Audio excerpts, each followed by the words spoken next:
5వ సంవత్సరంలో మనం మొదటిగా దేవునికి వాక్యాన్ని మనం తెలుసుకున్నట్లయితే హోషియా గ్రంథము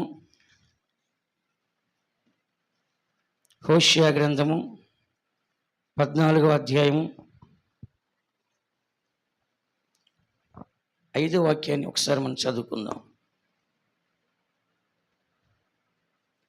చెట్టునకు మంచు ఉన్నట్లు నేను అతని కుందును, తామర పుష్పము పెరుగునట్లు అతడు అభివృద్ధి నందును.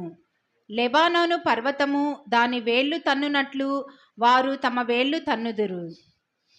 ఇక్కడ మనం చదువుతున్న వాక్యంలో దేవుడు ఇశ్రాయేల్ యొక్క ప్రజల గురించి మాట్లాడుతున్నాడు. ఎవరి గురించి? ఇశ్రాయేల్ యొక్క ప్రజల గురించి దేవుడు మాట్లాడుతున్నాడు. 14వ అధ్యాయంలో మొదటి వాక్యాన్ని మనం చూసినట్లయితే, ఇశ్రాయేలు నీ పాపం చేత నీవు కూలితివి గనుక నీ దేవుడు నీ యెహోవా తట్టుకు తిరుగుము అని ఇక్కడ మనం చదువుతున్నాం. ఇశ్రాయేలు ప్రజలు ప్రతిసారి కూడా వారు దేవుని యొక్క ఆజ్ఞల్ని మర్చిపోతున్నారు. దేవుని యొక్క మందస్సు వాళ్ళ మధ్యలోనే ఉంటుంది. ఒక పక్కన ధర్మశాస్త్రం వాళ్ళకు ఉంటుంది, ఒక పక్కన వాళ్ళకి అగ్నిస్తంభంగా మేఘస్తంభంగా దేవుడు ఉంటున్నాడు. దేవుడు వాళ్ళకి ఎంత సమీపంగా ఉన్నప్పుడు కూడా వారు దేవుణ్ణి ఏం చేస్తారంటే విడిచిపెట్టి పాపము చేయుచున్నారు. పాపం అనగా దేవుని ఆజ్ఞల్ని అతిక్రమిస్తున్నారు. ఇశ్రాయేలు ప్రజలకు చూడండి, దేవుడు ప్రత్యక్షంగా వాళ్ళతో అగ్నిస్తంభంగా మేఘస్తంభంగా ఉన్నాడు. మరి మందస్సం వాళ్ళ మధ్యలో ఉన్నప్పుడు దేవుని శక్తి వాళ్ళ మధ్యలో కనబడుతుంది. మరి వాళ్ళ బళ్ళు అర్పించినప్పుడు మరి దేవుడు ఆ బళ్ళు అంగీకరిస్తారు వాళ్ళ మధ్యలో.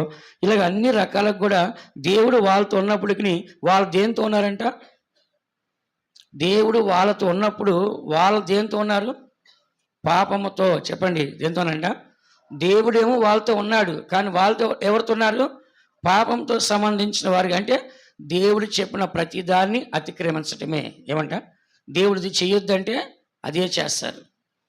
కాబట్టి వాళ్ళు ఏం చేస్తారంటే దేవునికి ఆజ్ఞలకి వ్యతిరేకంగా వాళ్ళు జీవించట్లుగా మనం చదువుతున్నాం. చాలామంది అంటారు, దేవునికి వ్యతిరేకంగా జీవించడం అంటే ఏంటి, దేవునికి విరోధంగా జీవించడం అంటే ఏంటి అంటారు.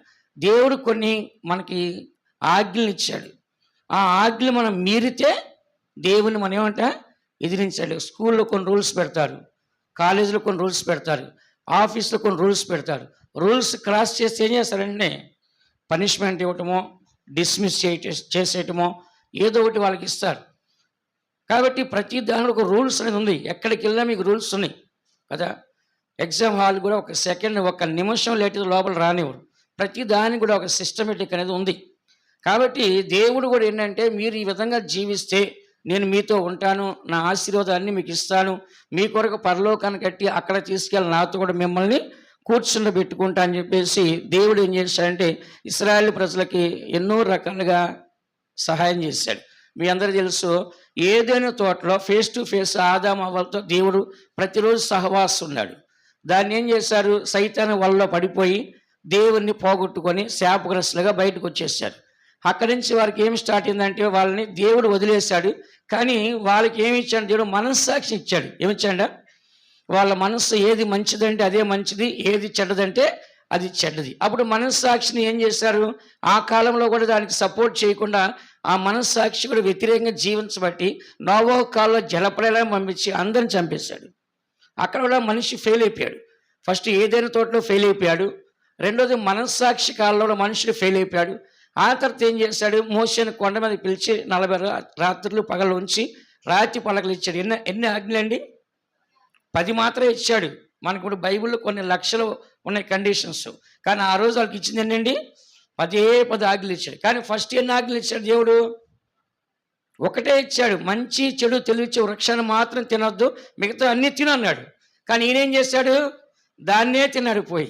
దేన్ని? ఒక ఆజ్ఞ ఇచ్చింది. తర్వాత ఏం చేశాడు దేవుడు? 10 ఆజ్ఞలు మార్చాడు. 10 ఆజ్ఞలు మార్చిన తర్వాత ధర్మశాస్త్రాన్ని లోబడ్డారా? ధర్మశాస్త్రం ఎవరు లోబడలేదు. అప్పుడు మరలా దేవుడు ఏం చేశాడు? బళ్ళు ఇచ్చాడు. ఏమిచ్చాడ? ఈ బళ్ళు అర్పించండి, మీరు చేసిన పాపానికి క్షమాపణ వస్తుంది. ధర్మశాస్త్ర కాలంలో మీకు తెలుసు కదా, 20 లక్షల మంది, చక్కగా వినండి, 20 లక్షల మంది ఐగుప్తు దేశం నుంచి కనానికి ప్రయాణం చేసినప్పుడు 20 లక్షల మంది ఉన్నారు. నేను బైబిల్లో కౌంట్ చేశాను. ఆ 20 లక్షల మందిని మనం చూసినట్లయితే అక్కడ కాలు తీసి ఐగుప్తులో ఈ ఎర్ర సముద్రం దాటి ముందుకు వచ్చే వాళ్ళు ఒక్కరు అంటే ఇద్దరు మాత్రం బతికారు. 20 లక్షల మంది ఎంతమంది బతికారు? ఇద్దరే బతికారు. మిగతా వాళ్ళు అందరూ చచ్చిపోయారు. కానీ మరి ఇక్కడ కానాన్ దేశానికి ఎవరు వచ్చారంటే వాళ్ళు దారి మధ్యలో పుట్టిన పిల్లలు అనమాట. వాళ్ళకి వెనకాల ఐగుప్తు తెలియదు, ముందు కనాన్ దేశము తెలియదు. ఇప్పుడు వాళ్ళు నడిపించడానికి దేవుడు ఎంతమందిని బతికిచ్చాడు? యెహోషువ, కాలేబు. వీళ్ళని చేర్చాలంటే వాళ్ళిద్దరూ వేగు చూసి వచ్చారు ముందు, వాళ్ళకి మొత్తం తెలుసు. కాబట్టి వాళ్ళిద్దరిని మాత్రం వీళ్ళ కొరకు ఉంచాడు. ఎంతమందికి? 20 లక్షల మందికి. ఎంతమందికి అంట? 20 లక్షల మంది నడిపించగా ఎంతమంది లీడర్సు? ఇద్దరు. ఆ ఇద్దరు లీడర్స్ ఏం చేశారంటే వాళ్ళు నడిపించేప్పటికి వాళ్ళు ఏం చేశారు? మోషే నడిపించేప్పటికి తిరుగుబాటు చేసి మాకు ఆహారం లేదు, మాకు మాంసాలు లేవు, ఇలా గొడవలు చేసి చేసి చేసి 20 లక్షల మంది చచ్చిపోయారు. ఆ తర్వాత ఏం చేశాడు? బలులు అర్పించమన్నాడు. మీరు చేసిన పాపానికి మీకు శిక్ష రాకుండా ఉండాలంటే మీ నిమిత్తం ఒక బలి అర్పించండి అన్నాడు. అయినా కూడా ఏం చేస్తారు? బలి అర్పిస్తారు, కానీ పాపం చేయటం మాత్రం మానట్ల. అప్పుడు మళ్ళీ వీళ్ళని హెచ్చరించడానికి దేవుడు ఏం చేస్తాడంటే ప్రవక్తలను ఇచ్చాడు. సైన్యంలోకి ఎత్తిపోతే యెహోవా ఇలాగ సెలవిస్తున్నాడు, మీరు చేసే పాపం మానపోతే మీకు మరణం వస్తని వాళ్ళ దేవుని మాటలను ఏం చేశారు? పరిశుద్ధాత్మ ప్రవచించారు. వాటికి భయపడలేదు. ఆ తర్వాత ఏం చేస్తాడంటే న్యాయాధిపతులు పెట్టాడు. ఆయన ఏ జడ్జిమెంట్ చేస్తే ఆ జడ్జిమెంటే, ఏ తీర్పు తెలిస్తే ఆ తీర్పు అని చెప్పాడు. వాళ్ళ వల్ల కూడా మంచి మాట నడిపించడానికి వల్ల కాదు. ఆ తర్వాత ఏం చేశాడు? రాజులను తీసుకొచ్చాడు. ఎవరు తీసుకొచ్చాడు? ఎందుకు చెప్తానంటే వీళ్ళందరూ దేవుళ్ళు కాదు. ఎవరు చెప్పండి? ఎవరు? ఈ నాయకుడు మోషే దేవుడేం కాదు, ప్రవక్తలు దేవుళ్ళు కాదు, ఎవరు ఇంకా రాజులు దేవుళ్ళు కాదు, న్యాయాధిపతులు దేవుళ్ళు కాదు. వీళ్ళు ఫెయిల్ అయిపోయినాలే, వీళ్ళు ఆ బ్యాచే. కాబట్టి వీళ్ళు ఎవరు కూడా మనిషిని మంచి మార్గాన్ని నడిపించలేకపోయారు. ఇదంతా ఎందుకు చెప్పుకొస్తాండి, మీకు షార్ట్ కట్లు చెప్పుకొస్తాను. కాబట్టి దేవుడు ఏం చేస్తాడంటే ఇక నేనే వెళ్తానని వచ్చాడు. ఎవరైనా యేసు ప్రభు. ఎవరంట? నేనే వెళ్తా అని చెప్పి ఆయన వచ్చే ముందుగా ఎవరిని పంపించాడు?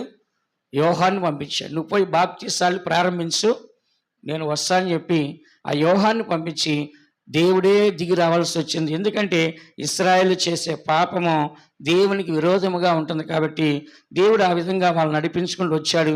ఇక్కడ కూడా చెప్తున్నాడు, ఇశ్రాయేలు నీ పాపము చేత నీవు కూలితివి గనుక నీ దేవుడిని యెహోవా తట్టు తిరుగుము, మాటలు సిద్ధపరచుకుని యెహోవా యుద్ధకు తిరుగుడి.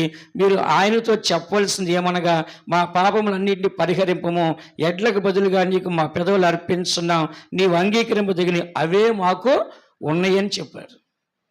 అయ్యా మా పాపాలను క్షమించండి, ఎడ్లకు బదులుగా మా పెదాలను అర్పిస్తున్నాం, మేము స్తుతి చేసి ప్రార్థన చేస్తున్నాం, క్షమించని చెప్పి వాళ్ళు అడగాలని దేవుడు ఇక్కడ చెప్పాడు. అందుకని దేవుడు వాళ్ళని మరలా క్షమించేసి 5వ వాక్యం మనం చదువుతున్నాం. చెట్టునకు మంచు ఉండునట్లు నేను అతను కుందును, తామర పుష్పం పెరుగునట్లు అతడు అభివృద్ధి నొందును, లెబనోను పర్వతం దాని వేళ్ళు తన్నునట్లు వారు వేళ్ళు తన్నుదురు. ఇక్కడ దేవుడు వాళ్ళని ఏం చేస్తాడు? ఆశీర్వదిస్తున్నాడు. చెప్పండి, ఏం చేస్తాడంట? ఆశీర్వదిస్తున్నాడు. ఏమని ఆశీర్వదిస్తున్నాడు? చెట్టుకి మంచు ఎలా ఉంటుందో నేను అతనికి అలా ఉంటా అంటున్నాడు. ఇప్పుడు చెట్టుకు మంచు ఉంటే ఆ చెట్టు చాలా అందముగా ఉంటుంది. అంత మాత్రం దాంట్లో పురుగులు, చీడ ఇవన్నీ ఏమైతాయంట? చచ్చిపోతాయి. పురుగులు అంటే ఏమవుతాయి? ఆ కూలింగ్కి బిగిసిపోయి అన్నీ ఏమవుతుంట? చచ్చిపోతాయి. అదే సమయాన ఆ మంచు ఆకాశం నుంచి పడింది కాబట్టి ఆ నీళ్లు, ఆ మంచు కరిగినప్పుడు ఆ చెట్టుగా నీళ్లు ఎంతో బలాన్ని, ఆరోగ్యాన్ని ఇస్తాయి. విన్నారా? అలాగా దేవుడు మనకు ఉంటే ఇంకా అంతకంటే గొప్పది ఇంకా ఉందండి? చెప్పండి. దేవుడు మనకు ఉంటే అంతకంటే గొప్పది ఏది ఉంటుందా? ఉండదు. దేవుడే మనతో ఉన్నప్పుడు, దేవుడు మనలో ఉన్నప్పుడు ఇక మనకి సర్వం కలుగుతుంది దేవుని వలన. దేవుడు మనతో ఉన్నప్పుడు ఏ కొదువు మనకే ఉండదు. అందుకని ఇక్కడ దేవుడు చెప్తున్నాడు, చెట్టుకి మంచు ఎలా కమ్ముకొని ఉంటుందో అలాగే ఇశ్రాయేలు ప్రజలతో నేను కలిసి ఉంటా అన్నాడు. ఇంకా అంతకంటే ఇంకా వాగ్దానం ఏదైనా ఉంటుందా? చెప్పండి, అంతకంటే గొప్ప వాగ్దానం ఉంటుందా? ఉండదు. కాబట్టి ఒక చెట్టుకు మంచు ఎలా చుట్టుకొని అల్లుకొని ఉంటుందో అలాగే ఇశ్రాయేలు చుట్టూ కూడా నేను చుట్టుకొని అల్లుకొని ఉంటానని దేవుడు వాగ్దానం చేస్తాడు. అందుకని దేవుని బిడ్డల మనము, దేవుడు ఎప్పుడు కూడా ఒక మంచులాగా మనతో ఉంటే అంతకంటే గొప్ప ధన్యత మరొకటి లేదు. మంచు ఎలా ఉంటుంది చెప్పండి? తెల్లగా నీలం కలర్లో ఉంటుంది. ఎలా ఉంటుందంట? నీలం కలర్లో ఉంటుంది. కాబట్టి ఆ మంచు ఉన్నప్పుడు ఆ చెట్టు చాలా చల్లగా బిగిసిగా ఉంటుంది. దానికి చావు అనేది కనపడదు.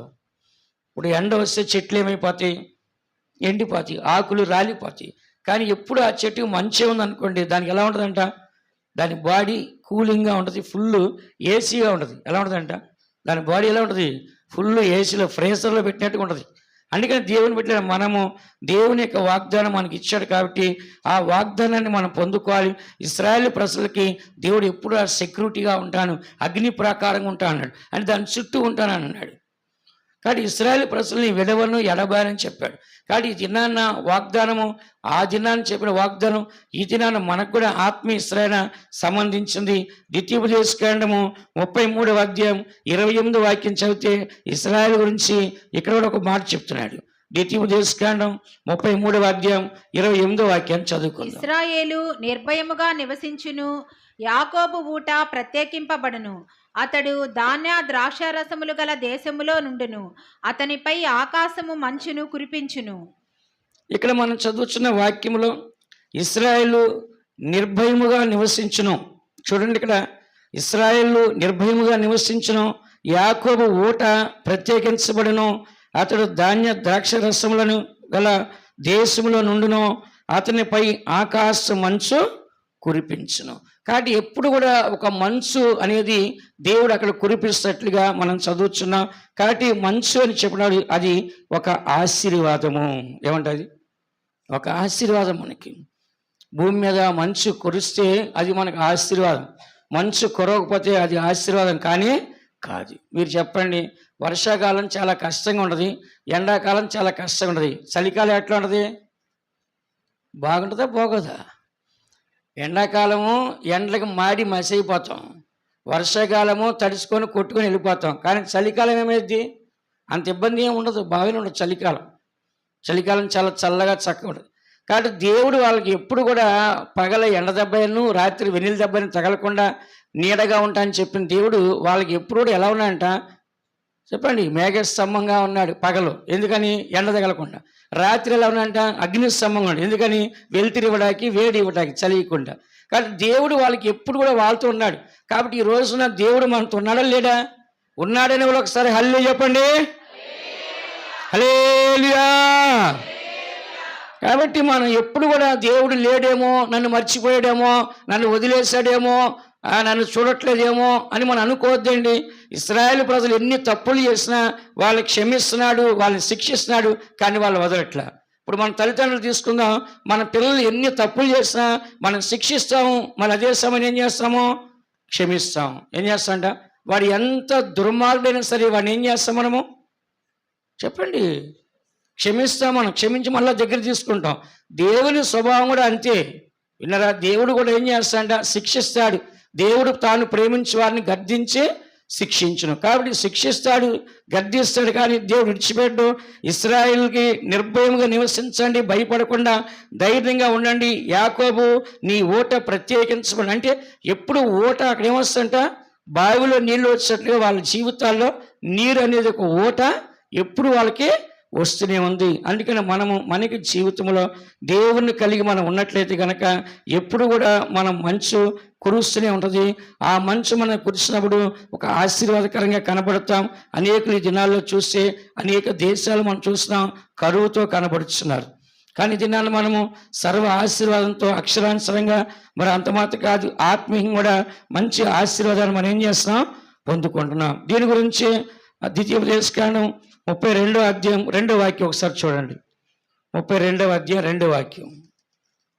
నా ఉపదేశము వానవలే కురియును, నా వాక్యము మంచు వలెను, లేత గడ్డి మీద పడు చినుకుల వలెను, పచ్చిక మీద కురియు వర్షము వలెను ఉండును. ఇక్కడ మనం చదువుతున్నాము, నా ఉపదేశము వానవలెను, నా వాక్యము మంచు వలె. ఇక్కడ మనం చదువుతున్నాం, దేవుని యొక్క వాక్యము ఒక మంచు కురిసినట్లుగా ఆయన మన మీద కురిపిస్తున్నాడు. చెట్లకి, గడ్డికి మంచు ఎంత అవసరమో, ఆ చెట్లకి ఆ యొక్క నీళ్లు అని ఆ మంచు వచ్చినప్పుడు అవి ఎంత పచ్చగా ఉంటాయో, అలాగనే ప్రతి ఒక్క మనిషి యొక్క జీవితంలో దేవుని యొక్క వాక్యం అనేది ఒక మంచు వలె మనకున్నప్పుడు లేత గడ్డి మీద పడు చినుకుల వలెను, పచ్చిక మీద కురియు వర్షం వలెను ఉండును. అందుకని ఈ దినాల్లో ఎప్పుడు కూడా మనకి పరలోకం నుంచి నిజంగా దేవుడు మనకు ఒక మంచులాగా ఉండాలి. రెండోది మనం ఇక్కడ చదువుచిన వాక్యమే ఒక మంచులాగా ఉండాలి. ఎలా ఉండాలంట? ఒకటి పరలోకపు దేవుడు మనకు మంచు ఉన్నట్టుగా ఆయనే మనకు ఉండాలి. రెండోది వాక్యం మనకు ఉండాలి. ఏమనంట? వాక్యము అనే మంచు మనకే ఉండాలి. కాబట్టి ప్రతి దినము కూడా మన యొక్క జీవితంలో దేవుని యొక్క మంచు మన మీద కురుస్తూ ఉండాలి. ఆ మంచు కురిచినప్పుడు మన జీవితం అనేది ఒక ఆశీర్వాదకరంగా కనబడుతుంది. అందుకని మూడోదిగా మనం చూసినట్లయితే కీర్తన గ్రంథము 133 కీర్తన 3 వాక్యం మనం చూసినట్లయితే ఈ మంచు ఏమని చెప్పబడుతుంది? 133:3 చదవండి. సియోను కొండల మీదికి దిగివచ్చు, హెర్మోను మంచువలే నుండును, ఆశీర్వాదమును శాశ్వత జీవమును అచ్చట నుండవలనని యెహోవా సెలవిచ్చి ఉన్నాడు. ఇక్కడ మనం చూసినట్లయితే కనుక ఏమని మనం చదువుచున్నాం?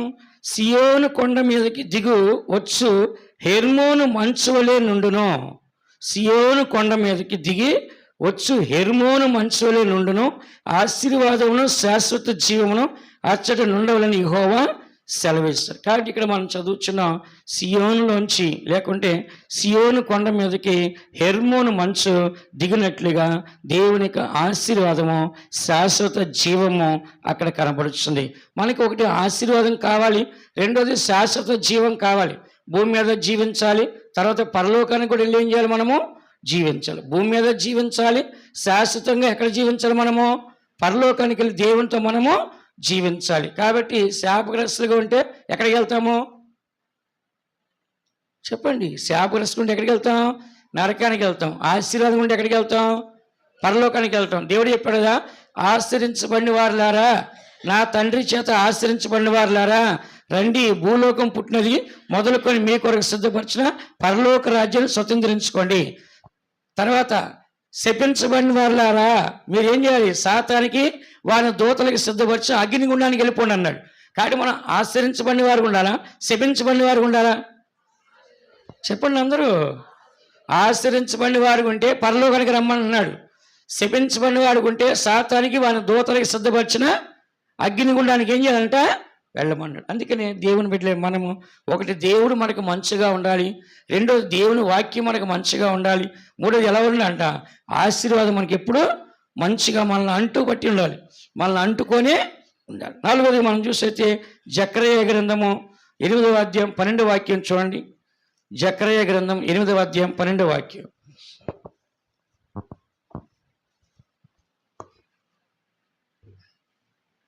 సమాధాన సూచకమైన ద్రాక్ష చెట్లు ఫలమిచ్చును, భూమి పండును, ఆకాశము నుండి మంచు కురియును. ఈ జనులలో శేషించిన వారికి వీటినన్నిటినీ నేను స్వాస్థ్యముగా ఇత్తును. ఇదే సైన్యములకు అధిపతియగు యెహోవా వాక్కు. ఇక్కడ మనం చదువుతున్నాం సమాధాన సూచకమైన ద్రాక్ష చెట్లు ఫలమిచ్చును అంటే ఇక్కడ సమాధానం సూచిస్తుంది. కాబట్టి మన జీవితం ఎప్పుడు ఎలా ఉండాలంటే సమాధానంగా ఉండాలి. ఏముండాలంట? చెప్పండి అందరూ. ఏముండాలంట? మనకి సమాధానంగా ఉండాలి అంటున్నారు. లోకంలో చూడండి, సమాధానం లేకపోతే ఏం చేస్తారు? ఆల్కహాల్ తాగుతున్నారు. అది మర్చిపోడాక బాధ. బ్రౌన్ షుగరు, ఎరైన్, కొకేన్, ఇంకెట్లా చాలా చాలా ఉన్నాయి. కొంతమంది డబ్బులు లేకపోతే ఏం చేస్తారంట? Government hospital spirit తాగేస్తున్నారంట.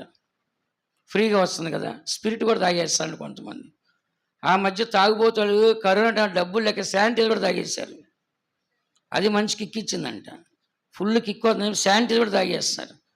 దేనికంటే వాడికి సమాధానం లేదంట. భార్యతో, పిల్లలతో, ఉద్యోగంలో, జీవితంలో ఆ సమస్యను మర్చిపోవడానికి మాత్రమే వాడు వాడుతున్నాడు, కానీ సమస్యకు పరిష్కారం మాత్రం లేదు.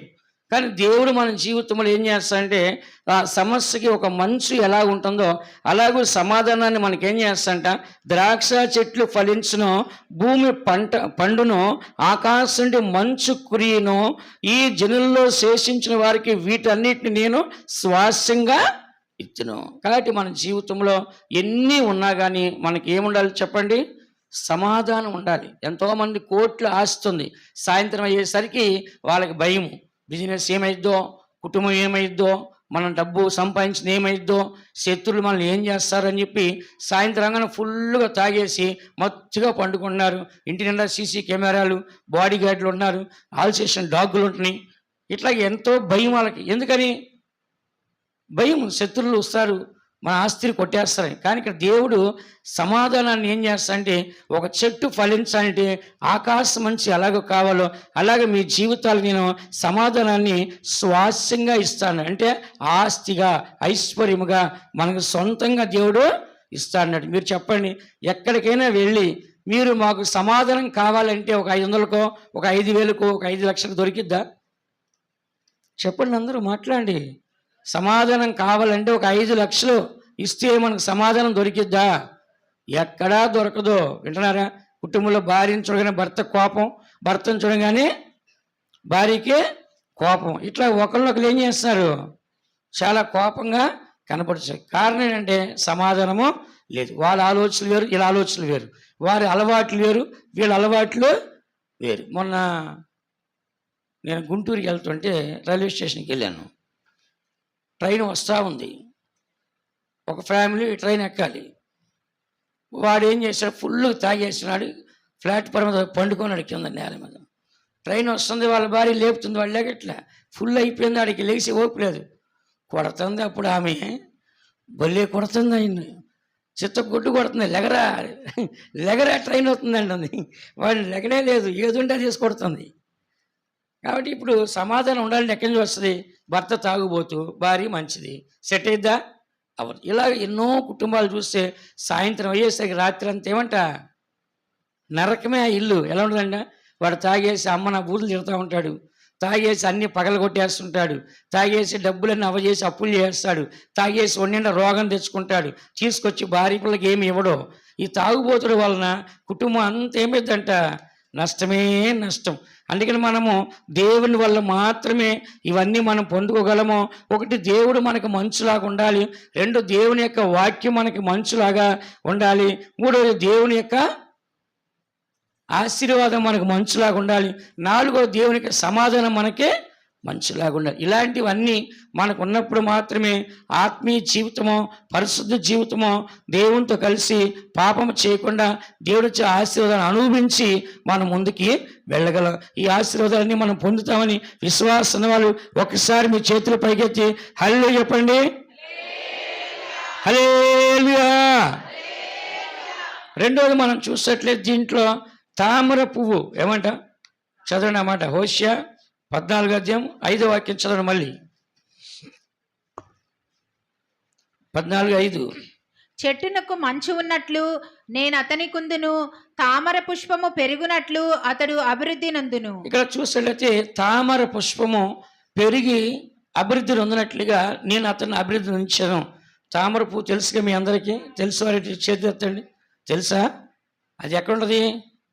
నీళ్ళల్లో ఉంటుంది. ఎక్కడ ఉందంట? నీళ్ళలో ఉంటుంది. అది ఆకులు కూడా చాలా పలచగా ఉంటాయి. చూసారా? దాని కాడ ఎంత నీళ్లు లోతున్నాయో, 10 అడుగులు లోతుంటే 10 అడుగుల లోతు నుంచి భూమిలోంచి ఏరులతో వచ్చి ఆ పైకి వచ్చి ఆ ఆకు, ఆ పువ్వు వస్తుంది. ఆ కాడ అంత పొడుగుంటుంది.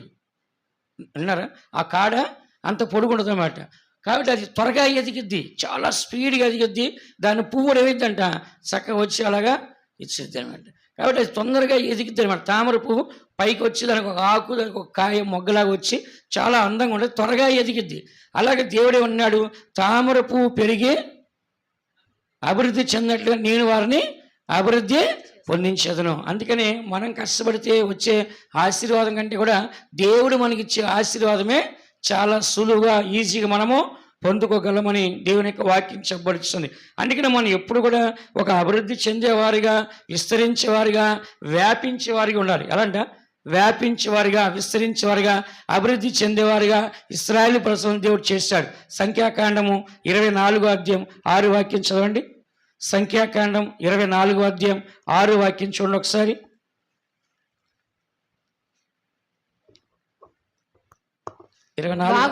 వాగుల వలె అవి వ్యాపించి ఉన్నవి, నదీ తీరమందలి తోటల వలెను, యెహోవా నాటిన అగరు చెట్ల వలెను, నీళ్ల యొద్దనున్న దేవదారు వృక్షముల వలెను అవి ఉన్నవి. ఇక్కడ ఈ సిచ్యువేషన్ ఏంటంటే, ఇశ్రాయేలు ప్రజల్ని శపించడానికి బిలామును తీసుకొచ్చాడు బాలాకు, మోయాబు రాజు. అప్పుడు బిలాము ఇశ్రాయేలును చూస్తుంటే ఏం కనబడుతుందంట?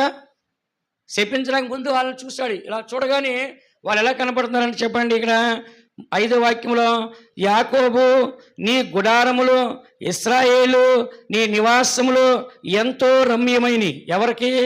దేవునికి. చెప్పండి అందరూ, ఎవరికంట? దేవునికి. యాకోబు యొక్క నివాసములు, యాకోబు యొక్క గుడారములు దేవునికి ఎంతో రమ్యంగా ఉన్నాయంట. వాగుల వలె అవి వ్యాపించినవి. ఎలాగంట? వాగుల వలె అవి ఏమింట వ్యాపించుకుంటూ ఉన్నాయి. నదీ తీరం అందలి తోట వలె, యెహోవా నాటిన అగరు చెట్టు వలె అవి కనపడుచున్నాయి. నీళ్ల యొద్దనున్న దేవదారు వృక్షం వలె అవి ఉన్నవి అని ఇక్కడ మనం చదువుతున్నాం. కాబట్టి ఇశ్రాయేలు ప్రజలను మనం చూసినప్పుడు వాళ్ళు విపరీతంగా అభివృద్ధి పొందిన వారు ఉన్నారు. కారణం ఏంటంటే దేవుని ఆశీర్వాదం ఒకటి. రెండోది, దేవుడు వాళ్ళకి ఇచ్చిన భూమి పాలు తేనెలు ప్రవహించే భూమి. ఏ భూమి అంట? పాలు తేనెలు ప్రవహించే భూమి. ఆ భూమిలో ఒక్క ద్రాక్ష గెల ఎంత ఉంటుంది? ఇప్పుడు మన చేతికి ఎంత ఉంటుంది కదా, మహా అయితే 1 కేజీ ఉంటుంది పెద్ద ద్రాక్ష గెల. కానీ ఆ దినాన్న 10 అడుగుల హైట్ ఉండే మనుషులు, అమాలేకీలు, ఫెరిజ్జీలు, హివీలు, హిత్తీలు, గెర్గాషీలు, ఇలాంటి బలమైన మనుషులు 10 అడుగుల హైట్ ఉండేవారు ఒక్క ద్రాక్ష గెలకి కర్ర వేసి ఇద్దరు మోస్తారంట. బైబిల్లో ఉందిగా మాట. ఒక్క ద్రాక్ష గెలని ఎంతమంది మోస్తారంట? ఇద్దరు మోస్తారంట. అంటే 10 అడుగుల హైట్ ఉండే మనుషులు వాళ్ళు. అప్పుడు ఆ గెల ఎంత ఉండదు చెప్పండి? మ్యాక్సిమం. ఆ భూమి అలాంటి బ్లెస్సింగ్ భూమి. దేవుడు అలాంటి మంచి భూమిని వాళ్ళకి ఇచ్చాడు. ఎవరికి? ఇశ్రాయేలు ప్రజలకి. ఆ భూమిలో ఉన్నవారు ఎవరు చెప్పండి? ఎవరు? కనానీయులు. వాళ్ళు 5 జాతులు వాళ్ళు, 7 జాతులు వాళ్ళు, చాలా బలమైన వాళ్ళు. వాళ్ళ ముందు ఇశ్రాయేలు ప్రజలు ఎలా ఉన్నారని చెప్పండి? మిడతల్లాగా ఉన్నారంటే. ఎలా ఉన్నారంట? వాళ్ళ హైటు, ఆ బాడీ ఇలా నుంచుంటే వీళ్ళు ఎంత ఉన్నారంటే వాళ్ళ ముందు మిడతల్లాగా ఉన్నారంటే వీళ్ళు. అమ్మో ఆ దేశానికి వద్దు, వాళ్ళు మనల్ని చంపేస్తారు అన్నారు. కానీ కాలేబు, యెహోషువ చెప్పారు, లేదు, దేవుడు వాగ్దానం చేశాడు, ఆ దేశాన్ని మనకి ఇస్తాడు, మనం గెలుస్తాము అని విశ్వాసంతో వెళ్ళి వాళ్ళందరినీ వెళ్ళగొట్టి ఆ దేశాన్ని ఏం చేస్తాంట? స్వాధీనపరుచుకున్నారు. ఆ దేశంలో చూడండి, ఒక్క దానిమ్మకాయ, కొన్ని ద్రాక్షాలు, కొన్ని అంజురకాయలు ఈ వేగు చూడడానికి వెళ్ళే వాళ్ళు తీసుకొచ్చారు.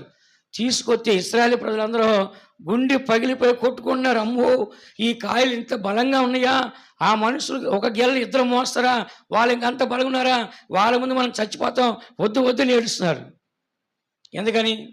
వాళ్ళు మనం చంపేస్తారని. అలాంటి బలమైన మనుషుల్ని దేవుడు వెళ్ళగొట్టి ఆ భూమిని దేవుడు వాళ్ళకే ఇచ్చాడు. చూడండి, ఇశ్రాయేలు ప్రజలకు దేవుడు ఎప్పుడు కూడా వాళ్ళకి తక్కువ చేయలేదు. ఈ బిలాము చూస్తుంటే వాళ్ళు ఎంత బ్లెస్సింగ్గా ఉన్నారంటే అంత ఆశీర్వాదం ఉన్నాడు. ఆయన చెప్పాడు, ఆయన శపించడం నా వల్ల కాదు అన్నాడు. ఏమన్నాడు? వాళ్ళని శపించడము నా వల్ల. దేవుడు శపించమని చెప్పలేదే, నేను ఎలా శపిస్తాను? నా వల్ల కాదని చెప్పేసి ఆయన వెళ్ళిపోయాడు. ఎందుకని? ఇశ్రాయేల్లో శకునం లేదు, ఇశ్రాయేల్లో మంత్రము లేదు, ఇశ్రాయేల్ని టచ్ చేస్తాడు ఎవడు లేడు. ఇశ్రాయేల్ ముట్టుకుంటే ఎవరిని ముట్టుకోవాలి? నిన్ను ముట్టితే నా కనుగుడ్డుని ముట్టట్టు అని చెప్పాడు. ఎవరంట? మనల్ని ముట్టుకుంటే ఎవరిని ముట్టుకున్నట్టు? దేవుడు కనుగుడ్డుని ముట్టుకున్నాడు. అంటే దేవుడు కంటి పాపలే ఆ ఇశ్రాయేల్ ఇశ్రాయేల్ కాపాడు. కొనకడు నిద్రపోడు. కంటిని, కనుగుడ్డుని, కనుపాపలు ఎలా కాపాడుతాయో ఆ విధంగా ఇశ్రాయేల్ దేవుడు కాపాడుతున్నాడు. ఇప్పుడు కూడా చూడండి, ఎన్ని దేశాలు యుద్ధానికి పోతుంటే వాళ్ళు 65 లక్షల మంది మాత్రమే యూదులు ఉన్నారు, 25 లక్షలు అదర్స్ ఉన్నారు, మొత్తం 90 లక్షలు వాళ్ళకు ఉండే జనాలు. 90 లక్షల మంది చూడండి ప్రపంచాన్ని గడగడలాడిస్తున్నారు. వాళ్ళు ఎక్కడ తగ్గట్లేదు. వాళ్ళు బాంబులు వాళ్ళే తయారు చేసుకుంటున్నారు, ఫ్లైట్లు వాళ్ళే తయారు చేసుకుంటున్నారు, బయట నుంచి ఏమీ కొనట్లా. ఇంకా వీళ్ళే అన్ని దేశాలు అన్ని పంపిస్తూ ఉన్నారు. ఎందుకు చెప్తున్నా అంటే దేవుని ఆశీర్వాదం అక్కడ ఉన్నది. అందుకని ఇక్కడ చదువుతున్న వాక్యంలో ఇశ్రాయేలు ప్రజలు చాలా ఆశీర్వాదకరంగా ఉన్నాడు. అందుకనే మనము కూడా ఏం చేయాలంటే ఆశీర్వాదం ఉండాలి. ఎందుకంటే దేవుడు ఇశ్రాయేలు ప్రజలకి వాగ్దానం చేసుకుంటూ పోయాడు. ఆదికాండము 17:2 వాక్యం చదవండి. 17:2 ఆదికాండం. నాకును నీకును మధ్య నా నిబంధనను నియమించి నిన్ను అత్యధికముగా అభివృద్ధి పొందించేదనని అతనితో చెప్పెను. అబ్రహాముతో దేవుడు మాట్లాడుతున్నప్పుడు, అబ్రహాము, నేను సర్వశక్తి గల దేవుడిని, నా సన్నిధిలో నిర్దోషిగా నిందారీతిని నడుచుకో, నేను నిన్ను అత్యధికంగా ఏం చేస్తాను దేవుడు అభివృద్ధి పరుస్తా అంటున్నాడు. కాబట్టి దేవుడు తన నిబంధన అంటే తన యొక్క ప్రమాణానికి ఎవరైతే నమ్మకస్తులుగా ఉంటారో, ఆయన ప్రమాణానికి ఎవరైతే లోబడి ఉంటారో, దాన్ని అనుసరించి ఎవరైతే జీవిస్తారో దేవుడు వాళ్ళతో మాట్లాడుచున్నాడు. నేను నిన్ను అత్యధికముగా అభివృద్ధి పొందించదను. ఎలా పొందించాడు? ఆకాశ నక్షత్రాలను చూపించి వాటిని లెక్క పెట్టగలవా? సముద్ర విస్కరేణులను చూపించి నువ్వు లెక్క పెట్టగలవా? నీ సంతానం అంత గొప్ప సంతానంగా ఉంటుందని దేవుడు అబ్రహామును బ్లెస్ చేశాడు. అబ్రహాం యొక్క ఆశీర్వాదాన్ని దేవుడు అక్కడ ముందుగానే వాగ్దానం చేశాడు. అబ్రహాం యొక్క సంతానం అంతా కూడా ఆశీర్వాదకరంగా లక్షల మందిగా మారి ఉన్నారు. అందుకే చదువుతున్న వాక్యంలో దేవుడు అభివృద్ధి పరిస్తే దాన్ని ఎవరైనా ఆపగలరా? అబ్రహాం యొక్క ఆశీర్వాదాన్ని ఎవరైనా ఆపగలిగారా? అబ్రహాం నివసించే స్థలం భూమి సరిపోయేది కాదంట ఆయనకి. దేవుడు ఏమన్నాడు? ఇటు తీసుకో, అటు తీసుకో, అటు తీసుకొని కావలసినంత భూమిని ఇచ్చేశారు రోజుల్లో. అలాంటి ఆశీర్వాదము అబ్రహాం యొక్క జీవితంలో కనబడింది. అందుకే పరలోకుల అబ్రహాం ఉన్న బైబిల్లో రాస్తుంది. కాబట్టి రెండోదిగా ఇస్సాకును కూడా దేవుడు ఆశీర్వదించాడు. ఆదికాండం 26:13 వాక్యం మీరు చదివితే ఇస్సాకును కూడా దేవుడు క్రమంగా అభివృద్ధి పరిచాడంట. చూడండి, స్టెప్ బై స్టెప్ అతను ఆశ్రయించుకుంటూ దేవుడు వెళ్ళాడు. 26:13 అతడు మిక్కిలి గొప్పవాడగు వరకు క్రమక్రమముగా అభివృద్ధి పొందుచూ వచ్చెను. చూడండి, అతను గొప్పవాడయ్యే వరకు, ఒక ఉన్నతమైన స్థితికి పొందే వరకు కూడా దేవుడు ఏం చేస్తాడంట? క్రమక్రమంగా ఏం చేస్తాడంట? అతన్ని అభివృద్ధి పరిచారు. ఇప్పుడు ఇంగ్లీష్లో ఒక మాట చెప్తారు, ఏమని? వెల్ సెటిల్డ్ అంట. ఏమంట? వెల్ సెటిల్డ్ అంటే ఏంటి? ఇంకా వాళ్ళకి అప్పులు లేవు, కావలసినంత ఉంది, కూర్చొని 4 తరాలు తిన్నా కూడా ఏమవుదంట? 4 తరాలు తిన్నా కూడా ఏమవుదంట? తరగదంట. కాబట్టి ఇలా చూసైతే సమృద్ధిగా సంపాదించుకున్నారు, వారికి కావలసినంత సంపాదించారు. కాబట్టి వారికి ఎటువంటి కొదువు లేదు. అందుకనే ప్రతి దేవుని బిడ్డ కూడా మనమే ఒక ఆశీర్వాదంగా ఉండాలి. ఎలా ఉండాలంట? దేవుడు మనకి మనసు ఉన్నట్లయితే మనం ఎలా ఉంటాం? ఆశీర్వాదంగా ఉంటాం. ఆదికాండం 30 వాక్యం చదవండి. అక్కడ రాస్తుంది, యేసేపు అంటున్నాడు, నేను కాలు పెట్టిన చోటెల్లా దేవుడు అభివృద్ధి పరిచెను. చదవండి. నేను రాకమునుపు నీకుండినది కొంచెమే, అయితే అది బహుగా అభివృద్ధి పొందెను. నేను పాదము పెట్టిన చోటెల్లా యెహోవా నిన్ను ఆశీర్వదించెను. ఇక్కడ లాబాను అంటే ఎవరైనా?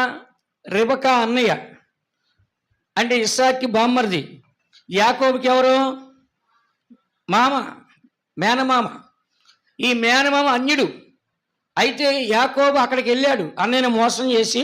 అక్కడికి వెళ్ళిన తర్వాత యాకోబు అంటున్నాడు, నేను రాకముందు ఉన్నది నీకు కొంచెమే, అది ఇప్పుడు అభివృద్ధి పొందింది. నేను కాలు పెట్టిన చోటల్లో యెహోవా నిన్ను ఆశీర్వదించు. కాబట్టి ఎవరిలో ఆశీర్వాదం? అక్కడ యాకోబులో.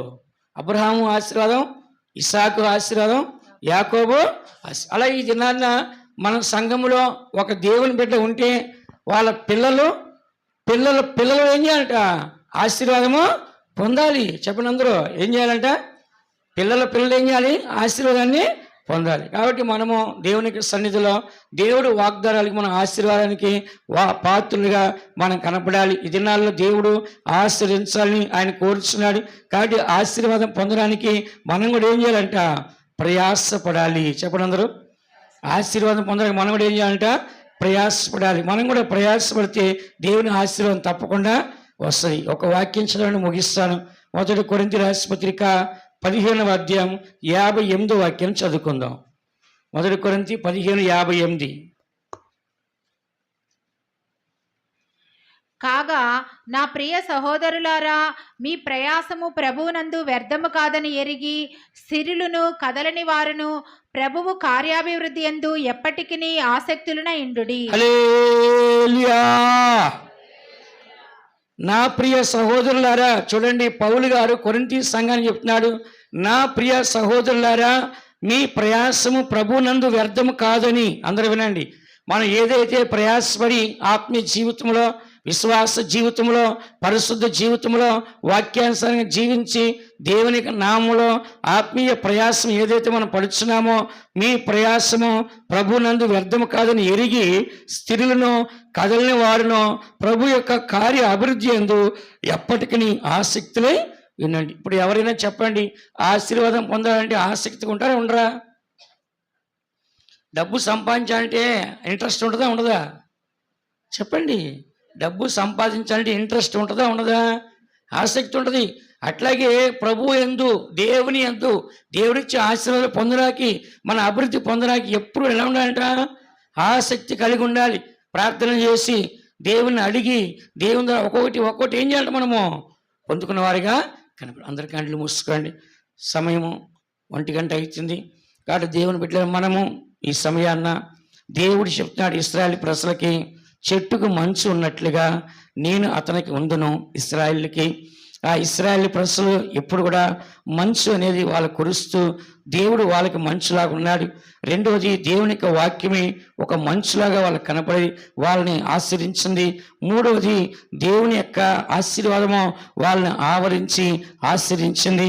నాలుగవది సమాధానము వాళ్ళని ఆవరించి వాళ్ళని ఆశీర్వదించింది.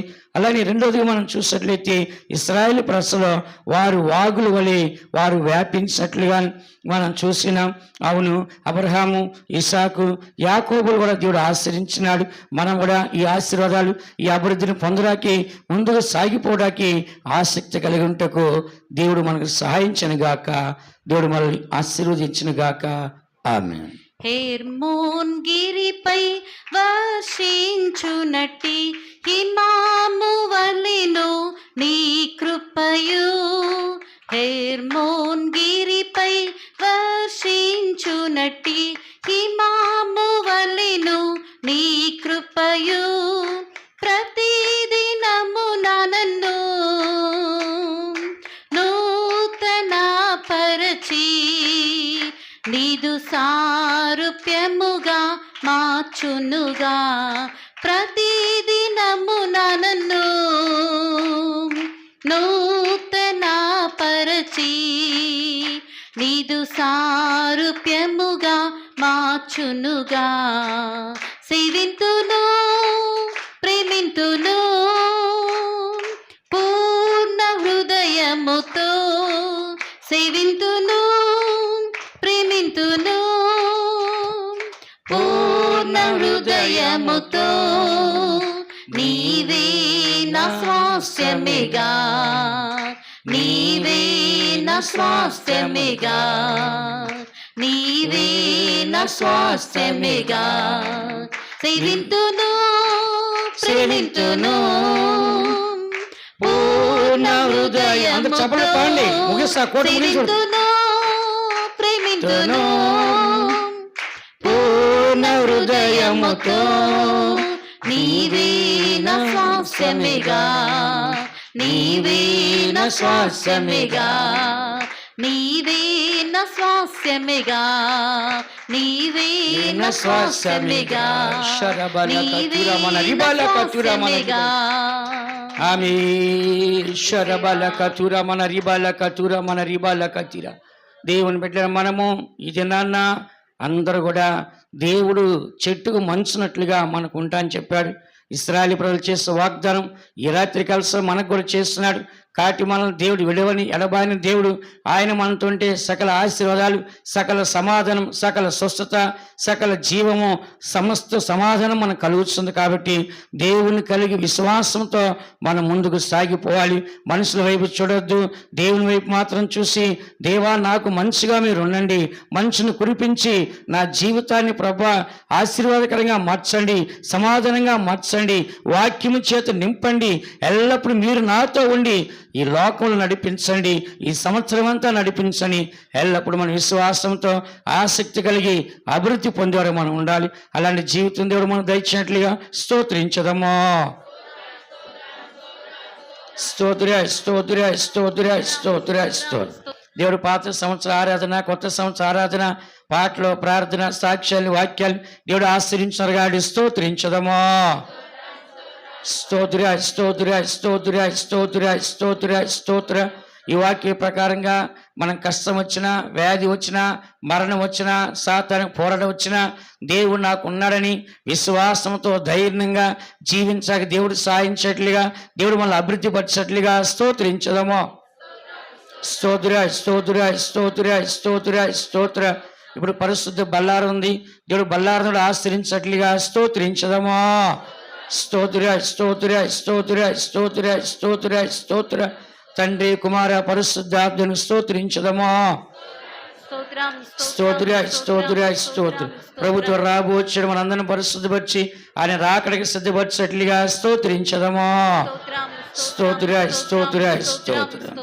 ప్రార్థించండి. స్తోత్రం స్తోత్రం. మహాపరిశుద్ధమైన మా పరలోకపు తండ్రి, మీ యొక్క పరిశుద్ధ నామమునకు స్తోత్రం చెల్లించున్నామయ్యా. ఈ యొక్క దినమందు ప్రభా, మా యొక్క పాత సంవత్సరం ఆరాధనని, కొత్త సంవత్సరం ఆరాధన అంతటిని కూడా మీరు ఆశీర్వదించిన దయ కొరకు స్తోత్రం. మీ సన్నిధానంలో మేమందరము చేరి ప్రభా నిన్ను స్తుతించి ప్రభా నిన్ను ఆరాధించుటకును, నిన్ను కొనియాడి నువ్వు చేసినటువంటి ప్రతి మేలులకు మిమ్మల్ని స్తుతించడానికి మీరు మాకు ఇచ్చిన కృప కొరకు స్తోత్రం తండ్రి. గడిచిన సంవత్సరం అంతయు కూడా ప్రభా మీరు మా యొక్క జీవితంలో ప్రభా మీరు మాకు తోడుగా ఉండి మమ్మల్ని ఆశీర్వదించిన దయ కొరకు స్తోత్రం. ఇంకా మేము ప్రతి దినము కూడా ప్రభా మేము నిన్ను మర్చిపోయే వారముగా కాకుండా ఎల్లప్పుడూ ప్రభా యేసయ్య మేము నీతో జీవించే కృపను ప్రభా మీరు మాకు అనుగ్రహించండి. మీరు మమ్మల్ని మరువని దేవుడవు కనుక ప్రభా మేము ఎల్లప్పుడూ కూడా ప్రభా యేసయ్య నీతో ఉండే కృపను మీరు మాకు అనుగ్రహించమని వేడుకొంచున్నామయ్యా. అయ్యా నీ నిత్య రాజ్యం కొరకు మేము ఎల్లప్పుడూ సిద్ధపాటు కలిగినటువంటి జీవితాన్ని చేసే ధన్యతను మీరు మాకు అనుగ్రహించండి. యేసయ్య మీరు చెట్టుకు మంచు ఉన్నట్లుగా మీరు మాకు తోడై ఉంటున్నారు కాబట్టి ఈ యొక్క దినాల్లో కూడా ప్రభా మేము ఎల్లప్పుడూ ప్రభా మీరు మాకు ఎల్లప్పుడూ తోడుగా ఉండి మీ యొక్క వాక్యంతోనూ మీ సమాధానంతోనూ ప్రభా అయా అభివృద్ధి ఆశీర్వాదంతో మేము జీవించటానికి మీరు మా కృపను అనుగ్రహించండి. ఈ నూతనమైన మాసంలో ప్రభా మేమెల్లప్పుడూ స్థిరులుగాను కదల్చబడనటువంటి వారముగాను ప్రభు యొక్క కార్యములు ఎందు ఎల్లప్పుడూ ఆసక్తి కలిగినటువంటి జీవితాన్ని చేయడానికి ఈ యొక్క మాసంలో మీరు ఈ యొక్క సంవత్సరంలో మీరు మా కృపను అనుగ్రహించమని వేడుకొంచున్నామయ్యా. నీ యొక్క కృపను పొందుకుని నీతో కూడా జీవించే కృపను మీరు మాకు అనుగ్రహించండి. ఇంకను ప్రభా మీరు మమ్మల్ని పిలిచి ఉన్నారు, ఏర్పరచుకొని ఉన్నారు, నమ్మకస్తులుగా మమ్మల్ని మార్చి ఉన్నారు ప్రభా, నీతిమంతులుగా మమ్మల్ని మార్చిన దయ కొరకు మీకు స్తోత్రం. మాకు ముందుగా ఉన్నటువంటి ప్రభల ఆరాధనలో కూడా ప్రభా మేము నీతిమంతులుగా అయా జీవించి ప్రభా యేసయ్య ఈ పరిశుద్ధ బల్లారాధనలో పాల్గొనుటకు ప్రభా మమ్మల్ని యోగ్యులుగా మార్చినందుకు మీకు స్తోత్రం తండ్రి. అయా మా యొక్క ప్రభల ఆరాధనను కూడా మీరు ఆశీర్వదించండి. మీరు మాకు తోడైండి ప్రభా. ఎల్లప్పుడూ ప్రభా నీ కొరకు జీవించి నీ నిత్య రాజ్యంలో మేము చేర్చబడటానికి మాకు సహాయం చేయమని మీ యొక్క ఆశీర్వాదముల చేత మమ్మల్ని నింపండి. తీసుకొచ్చిన బిడ్డలందరి కొరకు స్తోత్రం. లైవ్లో ఉన్న బిడ్డలందరి కొరకు స్తోత్రమయ్యా. ఆత్మీయమైన ఆశీర్వాదముల చేతను భూ సంబంధమైనటువంటి దీవెనల చేత మమ్మల్ని నింపి మేము ఎల్లప్పుడూ కృతజ్ఞత కలిగిన వారుగా నిన్ను సంధించే కృపను మీరు మాకు అనుగ్రహించమని యేసయ్య పరిశుద్ధ నామం అడిగి వేడుకొంచున్నాను తండ్రి. ఆమేన్. మన ప్రభుని యేసుక్రీస్తు కృపయు తండ్రి అయిన దేవుని యొక్క ప్రేమయు పరిశుద్ధాత్మక సహవాసం మనకి పరిశుద్ధులకి లైవ్లో ఉన్న వారికి ప్రభు రాకడ వరకు తోడైండుగాక. ఆమేన్. హల్లెలూయా. హల్లెలూయా. అందరికి స్తోత్రం. ఒక